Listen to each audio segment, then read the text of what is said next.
भारत कितना आबाद हो गया भाई। यहाँ मस्जिदों के नीचे मंदिर ढूंढे जा रहे हैं, मस्जिदों में खुदाई की जा रही है और बौद्ध विहार की जमीन को खोदकर मंदिर बना दिया जा रहा है। मैं एक बात कहूं तो कड़वी लगेगी, भारत के बौद्धों को चुभेगी। भारत में असली बौद्ध गिने चुने हैं, बाकी सारे के सारे नकली बौद्ध हैं, फर्जी बौद्ध है, कायर बौद्ध है, डरपोक हैं। लोकतंत्र है ये। सुप्रीम कोर्ट के बाहर भी जनता की अदालत होती है, जिसे आंदोलन कहा जाता है, जिसे रोड जाम करना कहते हैं, जिसे सड़कों को जाम करना कहते हैं। पार्लियामेंट भी है इस देश के अंदर, विधानसभाएं भी हैं प्रदेशों के अंदर। कितने आंदोलन हो रहे हैं इस देश के अंदर, मुझे बताओ ना, बोध गया को लेकर। विदेशों के लोग आकर उसमें कंट्रीब्यूट कर रहे हैं। इस देश का बौद्धिस्ट कहाँ है? जो बौद्ध महाविहार है उस पे कब्जा है हिंदुओं का, ऐसा कहा जाता है। जो ट्रस्ट है उसमें 5 हिंदू हैं और 5 बौद्धिस्ट हैं। वहां पे आंदोलन चल रहा है पिछले 1 महीने से। क्या कहना चाहोगे? दर्शकों को जय भीम, जय रविदास, नमो बुद्धाय। ओम भाई, ये मुद्दा आज का नहीं है, पिछले 2000 सालों से उस पर ब्राह्मणों का ही कब्जा है। और ये लड़ाई बुद्धों की पिछले 1 महीने में शुरू नहीं हुई है, पिछले 2000 साल से ये बुद्धों की लड़ाई चल रही है। जब लंबे समय तक लड़ाई चलती रही तो भारतीय संविधान आने के बाद 1949 में फिर एक बीटी एक्ट बनाया गया। ठीक है, बीटी एक्ट के माध्यम से ही उसके ट्रस्ट का निर्माण किया गया, जिसमें ब्राह्मणों को और बौद्धों को रखने का प्रावधान किया गया, जो कि सरासर गलत है और अन्याय रूप से है। वो उसे ऐसा नहीं होना चाहिए था। बीटी एक्ट को समाप्त कर एक नया एक्ट बनाना चाहिए। जिस तरह से राम का मंदिर, शिव का मंदिर, दुर्गा का मंदिर, हनुमान का मंदिर या भारत में जितने भी समस्त मंदिरें हैं, उनके ट्रस्ट का और उसके रख रखाव का सारा जिम्मेदारी और सारी कानूनी प्रक्रियाएं ब्राह्मणों के हाथ में हैं।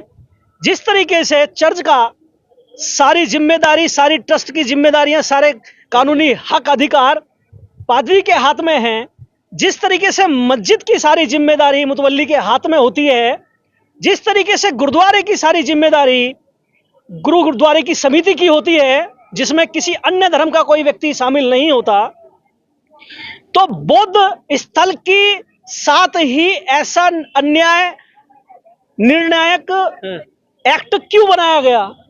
क्या बौद्ध इस देश के नहीं हैं? जबकि सच ये है कि ये जितने भी धर्म हैं, चाहे ईसाई हो, चाहे मुस्लिम हो, चाहे हिंदू, ये सारे के सारे बाहर से आए हुए हैं। जबकि बौद्धिस्ट ही भारत का अपना मूल निवासी, अपना खुद का धर्म है इनका। भारत की सबसे प्राचीन सभ्यता है तो वो बौद्धों की निकल के आती है।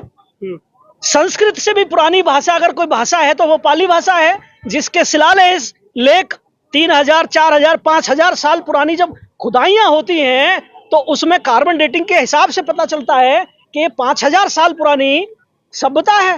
वो कहते हैं कि बुद्ध भी 9वें अवतार है विष्णु के। अरे छोड़ो, मैं कुछ और कहूंगा। अवतार जैसी कोई चीज बुद्ध ने नहीं मानी, पूर्ण जन्म जैसी कोई चीज बुद्ध ने नहीं मानी। मैं एक बात कहूं तो कड़वी लगेगी, भारत के बौद्धों को चुभेगी। भारत में असली बौद्ध गिने चुने हैं, बाकी सारे के सारे नकली बौद्ध हैं, फर्जी बौद्ध है, कायर बौद्ध है, डरपोक हैं। अगर इन्हें बौद्धों को कुछ सीखना है तो ब्रोथू को पढ़ना पड़ेगा। विराथू को पढ़े ना बौद्ध, डरपोक हैं ये सारे के सारे। बात करते हैं ना, हिंसा नहीं करनी है। विराथू कौन है? आज पूरी दुनिया में विराथू को पढ़ाया जा रहा है। विराथू वो है जिसने रोहिंग्यों को भगा भगा के मारा। जब उसके अपने लोगों को बचाने की बारी आई, अपने धर्म को बचाने की बारी आई, तो विराथू ने रोहिंग्यों को जिंदा जलवा दिया, कटवा दिया, मरवा दिया। लेकिन बुद्ध कहते हैं कि हम युद्ध की बात नहीं करते। गलत बात है। बुद्ध ने कभी ऐसा नहीं कहा। आत्म सम्मान के लिए, अपनी जान को, अपने माल को, अपने आप को सुरक्षित रखने के लिए बुद्ध ने कभी नहीं कहा कि सामने वाला अगर तुम्हारी गर्दन काटता हो तो अपने हाथ बांध के पीछे खड़ लेना। बुद्ध ने कभी नहीं कहा। गलत बात करते हैं ये। वो शांति की बात करते हैं। अरे शांति का मतलब है बिना क्रांति के कभी शांति स्थापित नहीं हुई और ना कभी हो सकती है। मैं लिख के देता हूं, सम्राट अशोक सम्राट बनने से पहले चंडाल हुए, उसके बाद में वो सम्राट अशोक कहलाए। अगर सम्राट अगर चंडाल नहीं होते तो आज उनकी कथा सुनने वाला या उनकी कथा को गाने वाला इस दुनिया में कोई नहीं होता। तो आप सोच रहे हैं कि वो सम्राट ही नहीं होते। जो बौद्धिस्ट आंदोलन कर रहे हैं युद्ध करें? वो बिल्कुल करना चाहिए। अरे जब आपको प्यार से मांग कर आंदोलन कर अधिकार ना मिले तो मैंने कहा जैसा विराथू कह रहे हैं वो भी बौद्ध मोंक हैं, मैं मार के बर्मा के, उन्हें पढ़ो। सिर्फ आपने एक किताब पढ़ी और उस पर आप बौद्ध बन गए तो ये ठीक नहीं है। आपको बौद्ध संस्कृति को पढ़ना पड़ेगा। जिन देशों की बात कर रहे हैं वो बर्बाद है धर्म के नाम अरे पर। कैसी, भारत कितना आबाद हो गया भाई। यहाँ मस्जिदों के नीचे मंदिर ढूंढे जा रहे हैं, यहाँ आबाद हो रहे हैं। मस्जिदों में खुदाई की जा रही है और बौद्ध विहार की जमीन को खोदकर मंदिर बना दिया जा रहा है। ये आबाद है क्या? आप अपनी संस्कृति नहीं बचा पा रहे हैं। आप सिर्फ बाल गंजे करके और एक पीला सादर पहन के आप बौद्ध मोंग बन गया। आप कह रहे हो शांति करो, शांति करो। चीवर बोलिए, चीवर। अरे यार सुनिए मेरी बात, नकली बातें, नकली ड्रामा ठीक नहीं है। बुद्ध के बाद पूरी दुनिया ने अगर बुद्ध का नया रूप किसी को स्वीकार किया तो ब्राथु को किया है। क्या पढ़ते नहीं है बुद्धिस्ट? क्या दिमाग पढ़ाई में नहीं लगता या सिर्फ हाथ जोड़ने में ही लगा रहता? सुनिए, जिस सभ्यता से, जिन चीजों को लेकर आप अपनी धरोहर नहीं बचा पा रहे, मुझे बताइए ना। आज अयोध्या की भूमि जहां राम मंदिर का निर्माण हुआ है, क्या कहते हैं बुद्ध? साकेत था। साकेत था। हल्ला काटते हैं ना, खूब चिल्लाते हैं। अरे साकेत था तो तुम कहां चले गए? तुम थे नहीं क्या इस दुनिया में? अब भी है। तुम थे कहां? अरे खूब चिल्लाते हो आप, साकेत पर मंदिर बना दिया। अरे जो डरपोक होते हैं, जो कायर होते हैं, जो निष्क्रिय होते हैं, जिनका काम अपनी सभ्यता को बचाने के लिए मरना नहीं, मरना और मारना ही सभ्यता बचती है, प्यार से सभ्यता नहीं बचती। कोर्ट गए थे वो, सुनिए, अरे हो गया था 1 लाख रुपए का। बात कर रहे हो आप। कोर्ट गए, कार्बन डेटिंग से जो सबूत मिले हैं वो चीख चीख के कह रहे हैं कि बौद्ध स्थल है, और आप सुप्रीम कोर्ट गए। सुप्रीम कोर्ट ने, लोकतंत्र है ये, सुप्रीम कोर्ट के बाहर भी जनता की अदालत होती है, जिसे आंदोलन कहा जाता है, जिसे रोड जाम करना कहते हैं, जिसे सड़कों को जाम करना कहते हैं। पार्लियामेंट भी है इस देश के अंदर, विधानसभाएं भी हैं प्रदेशों के अंदर। आप पूरे समय हल्ला काटते रहते हो, जब चुनाव तुम्हारी सरकार बनाने का आता है तो तुम विरोधियों के हाथ में सत्ता पकड़ा देते हो। तुम कहां जाते हो भाई? तुम किसके लिए धर्म चला रहे हो? अपनी सभ्यता बचाने के लिए या अपनी सभ्यता गंवाने के लिए? आज भारत में जितने भी बौद्ध हैं, अब तक तो ये आग पूरे देश के अंदर लगनी थी। ये बौद्धों की अपनी पूरे विश्व में विख्यात धरोहर है, जहां बुद्धा को ज्ञान प्राप्त हुआ। आप ऐसी अनमोल धरोहर को नहीं बचा पा रहे हैं। कितने आंदोलन हो रहे हैं इस देश के अंदर, मुझे बताओ ना, बोध गया को लेकर। विदेशों के लोग आकर उसमें कंट्रीब्यूट कर रहे हैं। इस देश का बुद्धिस्ट कहां है? डरकर छुपा हुआ है कि जब मुझे जरूरत पड़ेगी तो मैं अपना सर्टिफिकेट दिखाऊंगा, नौकरी में आरक्षण का लाभ ले लूंगा अल्पसंख्यक होने का। 42 सीटें अभी नीट में डॉक्टर बनने के लिए बुद्धिस्टों का सर्टिफिकेट लगा के छीन लिया। आपको पता है कहां है बुद्धिस्ट? अरे वो अपने आप को नहीं बचा पा रहे, अपने अधिकारों को नहीं बचा पा रहे, वो बौद्ध विहार को बचाएंगे। 1 महीने से आंदोलन तो चल रहा है वहां पर। अरे ये इसे कहते हैं आइसोलेट आंदोलन। आज भारत के अंदर डॉक्टर अंबेडकर की विचारधारा को आइसोलेट कर दिया डॉक्टर अंबेडकर के मानने वालों ने। बुद्ध की विचारधारा को भारत के अंदर आइसोलेट कर दिया बुद्ध को मानने वालों ने। वो ऑक्सीजन पर डाल दिया है। दूसरा कहेगा तो हम कह देंगे आंदोलन कर रहे हैं, लेकिन आंदोलन को जीवित नहीं होने देंगे। आप समझ रहे हैं ना मैं क्या कहना चाह रहा हूं? पूरे देश भर से बौद्धिस्ट जा रहे हैं वहां। अरे कितने लोग हैं? मुझे तो मुश्किल से 40 से 50 लोग ही नजर आते हैं। वो जो हमारे मित्र वहां पर गए हुए हैं, मनोज अंतानी जी हैं और भी अन्य साथी हैं वहां पर गए हुए हैं। मुझे तो 50-100 से ज्यादा लोग नजर नहीं आते वीडियो में। तो बोध गया का जो महाविहार है उस पर क्यों कब्जा किए हुए हैं हिंदू? क्या उनका देखिए हो उनकी सकता है पूरा उद्देश्य? वो उद्देश्य सिर्फ इतना है, वहां पर आने वाला विदेशी भंडार, वहां आने वाले विदेशी अनुयायी डॉक्टर बुद्धा के डोनेशन पूरी दुनिया से वहां पर आता है, चंदा आता है। और वहां पर इन्होंने अपनी परंपराओं को शामिल कर दिया पिंडदान के नाम से, कि बोध गया में जाकर कर दिया गया है महाविहार का। जब आप कमजोर हैं तो कमजोर की बीवी सबकी भाभी है, कमजोर की बीवी सबकी भाभी। और डबल कानूनी तौर पर अधिकार मिला है, जो 1949 एक्ट है। मैं भी तो कह रहा हूँ ना। हाँ।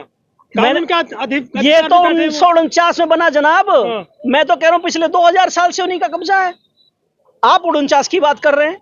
कमजोर की बीवी सबकी भाभी और ताकतवर की बीवी सबकी अम्मा। समझ रहे हैं मेरी बात? तो जो ताकत में है उन्होंने जबरदस्ती कब्जा कर रखा है। बुद्ध की प्रतिमाओं को शिव की प्रतिमा बना रखा है, वही पिंडदान हो रहे हैं, सारे काम वहीं पे हो रहे हैं, आप कुछ नहीं कर पा रहे हैं। आप सिर्फ इतना काम करते हैं, आप चीखते हैं, चिल्लाते हैं और इसके ज्यादा कुछ नहीं करते। आप कितनी बार गए? आपने, अब बिहार में चुनाव आ रहा है, भारत के बौद्धों को चाहिए कि सबसे पहले बिहार में पहुंचकर उस सरकार को उखाड़ने के लिए पूरे बिहार में एक आंदोलन चलाएं। लेकिन जो बुद्धिस्ट सोसाइटी ऑफ इंडिया है, बहुत सारी जो बुद्धिस्ट के नाम पर जो संगठन चल रहे हैं, क्या वो सपोर्ट कर रहे हैं वहां पर? मुझे तो कोई नजर नहीं आ रहा। मुझे तो दिल्ली गाजियाबाद में भी कोई नजर नहीं आ संगठन रहा। चलाते हैं, आप गए वहां पर? मैं धार्मिक संगठन नहीं चलाता, मैं सामाजिक चलाता हूं। जिस दिन मैं बुद्धिस्ट हो जाऊंगा तो सबसे पहले मैं झंडा लेकर नजर आऊंगा आपको। और उसके बावजूद भी मैंने कहा है, जितने भी धार्मिक संगठन हैं, उन लोगों ने मुझे फोन किया कि हमें ज्ञापन देना है, आप अपने लेटर पैड पे दो। मैंने कहा आप अपने लेटर पैड पे दो, 1000 लोगों की भीड़ को लेकर हम चलेंगे अपने संगठन के माध्यम से। कोई आगे नहीं आ रहा। उसके बाद भी फिर भी हम सामाजिक संगठन होने के बावजूद भी फिर भी इस धर्म की लड़ाई में हम आगे आ रहे हैं। हम अगली आने वाली 20 तारीख को हम ज्ञापन दे रहे हैं। तो मोदी जी विदेश जाते कहते हैं हम बुद्ध की धरती से आए। तो ये सवाल तो मोदी जी का ही है ना, मोदी जी बताएंगे। हमारा सवाल सिर्फ इतना है, हम इतनी बात करना जानते हैं, हम मोदी जी से बात नहीं करेंगे, हम योगी जी से बात नहीं करेंगे, हम उन बौद्धों से बात करेंगे, उन बौद्ध अनुयायियों से बात करेंगे जो ये कहते हैं कि शांति से जियो और शांति से रहो। तो उस शांति को किस काम में ले रहे हैं आप? ना तो आप अपने परिवार को बचा पा रहे हैं, आप समझ रहे हैं। दूसरी बात, एक और चीज आपको कड़वी बताता हूं, जितने भी जाटव हैं, जाटव चमार जब बोध कथाएं कराते हैं, कानपुर में एक घटना हुई, एक जाटव परिवार ने बोध कथा कराई, वहां पर मनुवादियों ने आक्रमण कर दिया और उन जो कथा करने वाली कमेटी थी उसके ऊपर हमला किया, उनके पैर तोड़ दिए, हाथ तोड़ दिए, सर फोड़ दिए, पंडाल में आग लगा दी। जितने भी बुद्धिस्ट है ना, जितनी भी संस्थाएं चल रही हैं, एक भी वहां उनकी समीक्षा करने नहीं गई। क्यों? अरे जब तुम जाओगे नहीं तो कौन तुम्हारे साथ आएगा? धर्म के नाम पर, अल्पसंख्यक के नाम पर तुम सारे राइट्स लोगे, तुम सारे लाभ लोगे, और जब लड़ाई की बारी आएगी तो तुम चुप लगा जाओगे। आप क्या हो, बौद्ध हो या चमार हो? मैं हूं डॉक्टर भीमराव अंबेडकर का अनुयायी, अनुसूचित जाति से। तो आप ही तो लुटवा रहे हो बौद्ध। मैं क्यों लुटवाऊंगा? आप बौद्ध भी बने हो, चमार भी किसने बने कहा हो? मैं बौद्ध हूं? तो फिर रक्षा करने अरे कैसे आओगे? मैंने कहा मैं तो एक सामाजिक नाते जाऊंगा, जो धार्मिक संगठन चला रहे हैं उनकी सहयोग के लिए जाऊंगा, मैं उनके सपोर्ट के लिए जाऊंगा, ना कि मैं। नहीं जाओगे आप? ठीक है, बिल्कुल, क्या दिक्कत आ रही है? धर्म तो राजनीति का सबसे मजबूत पैटर्न होता है। ठीक है। अगर आपने अभी तक हमारा चैनल सब्सक्राइब नहीं किया है तो सब्सक्राइब करें और घंटी का बटन बिल्कुल भी दबाना ना भूलें, ताकि सभी लेटेस्ट खबरें पहुंच सकें आप पे सबसे पहले।